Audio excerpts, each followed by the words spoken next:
On avait la possibilité de rajouter 4 sports, des univers, des communautés qui aujourd'hui ne sont pas représentés.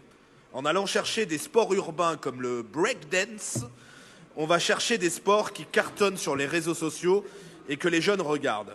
Ces mots, ils ne sont pas de moi, c'est ce que déclarait en août dernier le président du comité d'organisation des JO de Paris 2024, Tony Estanguet, pour tenter de justifier l'absence du karaté au programme de l'événement.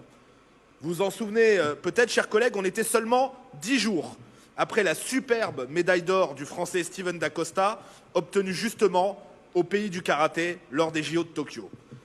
Steven Dacosta s'était ému, et on le comprend, de ne pas pouvoir défendre son titre en France. Et commentant ensuite ses propos de Tony Estanguet, il était amer en parlant d'excuses.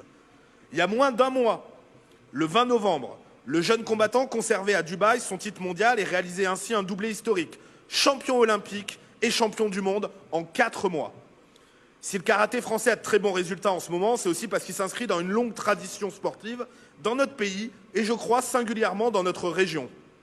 C'est d'ailleurs un autre grand champion de karaté, régional et même niçois, Christophe Pina, qui s'était montré beaucoup plus incisif après les propos de Tony Estanguet, en dénonçant sur les réseaux sociaux une prise de position plus politique que sportive. Estanguet se faisant, selon lui, le petit télégraphiste du CIO, en préparant surtout son avenir dans ces instances. Je ne vais pas répéter ici tous les mots de Christophe Pina, on serait obligé de mettre des bips sonores, même si je ne suis pas loin de les partager. Mais il concluait en rappelant simplement que Tony Estanguet était un ancien champion de canoë, et je le cite, « sport qui ne représente même pas le nombre de licenciés en karaté dans les Alpes-Maritimes ». Ça, c'est ce qu'on appelle un tsuki bien placé. Et c'est pas faux. Le karaté, c'est 5000 clubs et 250 000 licenciés en France, dont plus de la moitié ont moins de 18 ans, puisqu'apparemment, il faut parler aux jeunes. C'est aussi 100 millions de pratiquants dans le monde. Et à Tokyo, ce sont 36 nations différentes qui concouraient aux épreuves de karaté, démontrant, s'il le fallait, le caractère fédérateur et universel de la discipline. Au-delà des pratiquants français, de tous ceux qui aiment ce sport, au-delà du mauvais tour joué à Steven Dacosta, c'est aussi ces 100 millions de karatékas qui sont méprisés à travers cette décision et ces propos. Parce que, disons-le simplement, il y a plus de jeunes à la surface du monde qui pratiquent et même qui suivent sur les réseaux sociaux le karaté que le breakdance. Les décideurs ne gagnent même pas à vouloir se placer sur ce terrain et donc sortir de la dimension sportive.